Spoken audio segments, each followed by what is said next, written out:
আসসালামু আলাইকুম, welcome my channel. শীত আমেজ আর পিঠাপুলি হবে না, এটা তো হয়ই না। তাই আপনাদের জন্য নিয়ে এসেছি পাটিসাপলা পিঠা। কিভাবে এই পিঠাটা বানাতে হয় তা আজকে আপনাদের দেখাবো। খুব সহজে এই পিঠাটা বানানো যায়। চলুন তাহলে দেখে নেওয়া যাক কিভাবে এই পিঠাটা বানাতে হয়।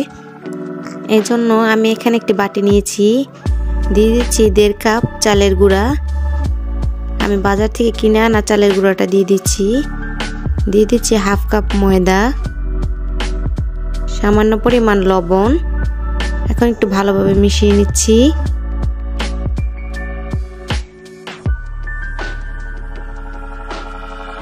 দিয়ে দিচ্ছি পানি। আমি অল্প অল্প করে পানিটা মিশাবো।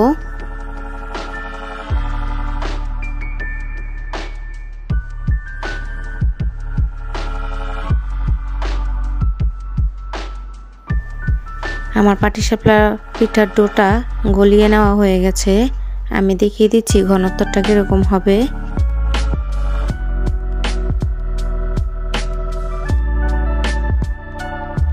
আমি সেট করে নিব আধা ঘন্টার মতো। এখানে আমি 750 গ্রাম দুধ নিয়েছি। দুধটাকে আমি জাল দিয়ে ঘন করে নিচ্ছি। দিয়ে দিচ্ছি 1/2 কাপ চিনি। ভালোভাবে মিশিয়ে নিচ্ছি।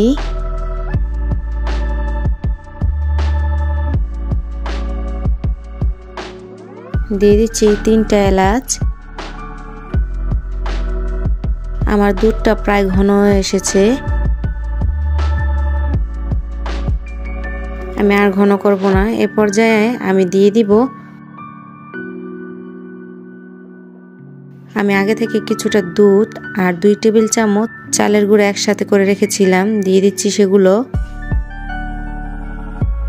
এখন অনবরত নেড়েচেড়ে মিশিয়ে নিতে হবে, না হয় নিচে পোড়া লেগে যাবে। আমার খিরসাটা প্রায় হয়ে গেছে। আমি আরেকটু ঘন করে নিব।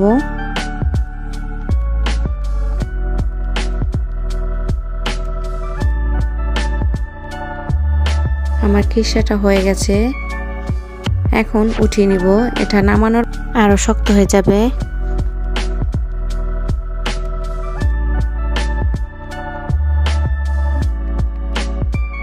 আমি পরে দিয়ে দিচ্ছি 1 টেবিল চামচ কাঠবাদাম কুচি। আপনারা এটা না দিলেও পারেন, এটা পুরোপুরি অপশনাল। ভালোভাবে মিশিয়ে নিচ্ছি। চুলায় একটি ফ্রাই প্যান বসিয়ে দিয়েছি। দিয়ে দিচ্ছি পাটিসাপলা বানানোর ব্যাটারটা। এখন চারিদিক ভালোভাবে ছড়িয়ে দিচ্ছি।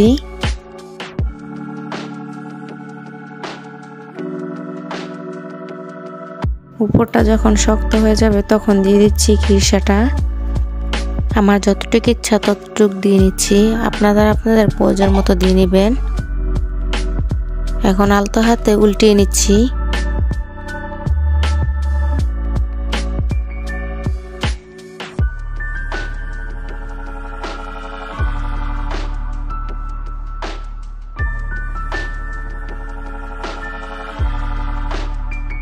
আমার একটা পিঠা তৈরি করা হয়ে গেছে। এভাবে সবগুলো পিঠা তৈরি করে নিব।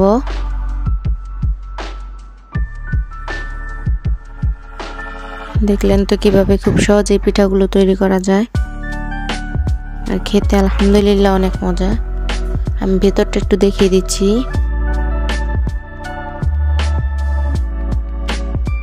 ভালো লাগলে আমার ভিডিওতে একটি লাইক দিবেন এবং প্লিজ আমার চ্যানেলটি সাবস্ক্রাইব করবেন।